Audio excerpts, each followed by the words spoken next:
उत्तर प्रदेश में कांग्रेस कमेटी की प्रवक्ता, इनकी पार्टी भी रायबरेली और अमेठी में पूरी ताकत लगा रही है। अब प्रियंका जी, आपका स्वागत। मैं आपसे जानना चाहता हूं कि सारा फोकस कांग्रेस का रायबरेली और अमेठी में ही है, सारे प्रयोग रिसोर्स सिर्फ वहीं के लिए हैं?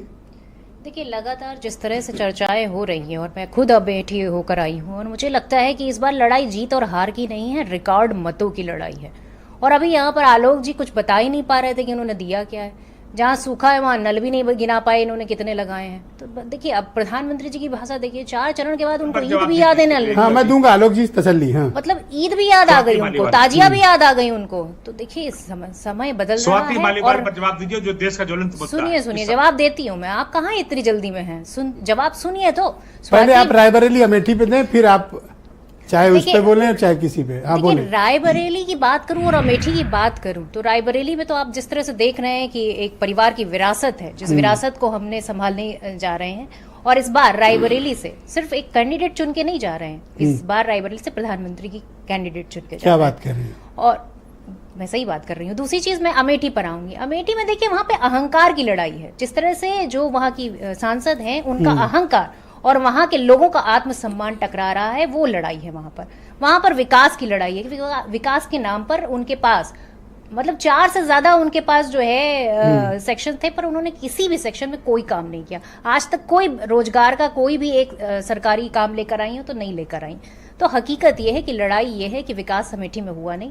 रायबरेली में जिस तरह से मैंने कहा कि रायबरेली की जनता इस बार रिकॉर्ड मतों से जिताने वाली, और अमेठी में भी यही सिनेरियो। क्यों जिताए आपको? आप ऐसा क्या करने वाली हैं आपकी पार्टी की आपको जिताए वहां पे? देखिए, सबसे पहली बात है, मैं आपको बताना चाहूंगी कि जिस तरह से 10 किलो राशन की हमने बात की, और सिर्फ राशन नहीं, मतलब उसमें तेल भी होगा और उसमें दाल भी होगी। और लगभग जो अभी जातिगत जनगणना जो जनगणना नहीं की है, उसमें 10 करोड़ लोगों को और जोड़ा जाएगा, क्योंकि गरीबों मतलब 10 किलो राशन देकर आप वोट चाहती हैं? 10 किलो राशन के साथ में हम नौकरियां भी बांट रहे हैं। हम 30 लाख नौकरियां देने की बात करें, जो 15 अगस्त से भर्तियां स्टार्ट हो जाएंगी। हम बात कर रहे हैं कि उन गरीब महिलाओं को 8,000 रुपए महीना मिलना स्टार्ट हो जाएगा जैसे ही हमारी सरकार बनेगी। अगले महीने से कांग्रेस को रायबरेली और अमेठी ने हमेशा दिया, छप्पर फाड़ के दिया। आपने इस इलाके को क्या दिया? देखिए, अब बात करिए कि अब HL वहां पर है, बेल वहां पर है, जितनी भी यूनिवर्सिटी वहां है, संजय गांधी हॉस्पिटल वहां है, फूड पार्क के लिए हमने वहां प्रोजेक्ट लगाया, सब कुछ बंद कर दिया।